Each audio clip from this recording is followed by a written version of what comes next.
So, ladies and gentlemen, rough news for Maple Leaf fans and all fans of hockey. The great Hockey Hall of Fame member Borje Salming announced from his native Sweden and also through his medical team and Maple Leafs management that he's suffering from ALS. Now, Lou Gehrig's disease is an increasingly debilitating disease, causes neurological and breathing problems.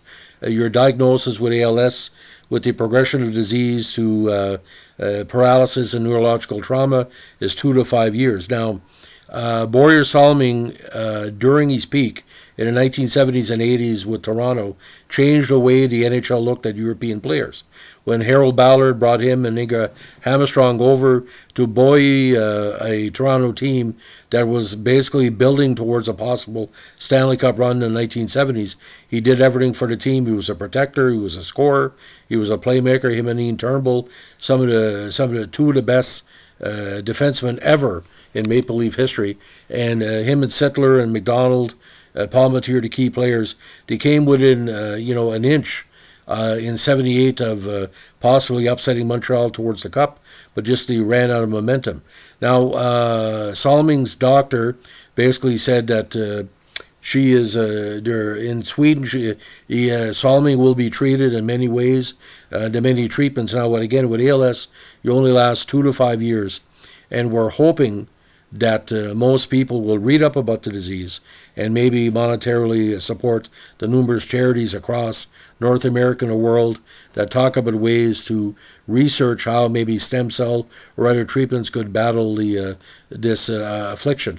Now, we've lost a lot of great athletes through the years. ALS, of course, with Lou Gehrig, who the disease is named after him, the great Yankee great. People like Tony Proudfoot and Dwight Clark. Proudfoot, one of the best players in Montreal Alouettes history. Great CFLer, and of course Dwight Clark, who was Joe Montana's go-to guy for years. Now, just to recap about Salming, ladies and gentlemen, 1,099 games with Toronto, a top 100 NHL player of all time, Hockey Hall of Famer.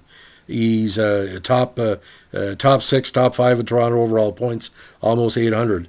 But the time he played with the Leafs was just iconic. Hockey Night in Canada on Saturday night, in the Great White North in the 70s and 80s were excellent because you knew Salming was going to do anything. And he was the first really, they used to call him chicken Swedes. He was no chicken, ladies and gentlemen. The famous incident, he was almost cut to death by a errant hockey blade. He was beyond tough.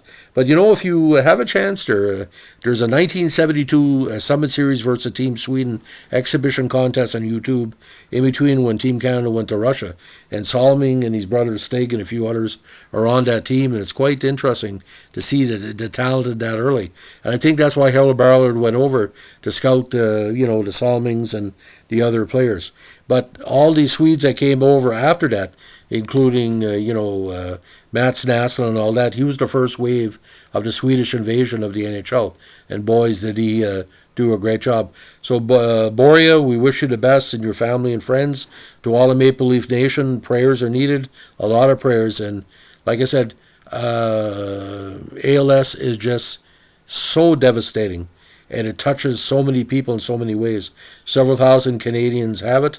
I think it's 3,800 in Sweden. It's still a rare disease, but I think the ultimate goal is to battle the disease, to eliminate it, and that's a long-term goal of ALS research.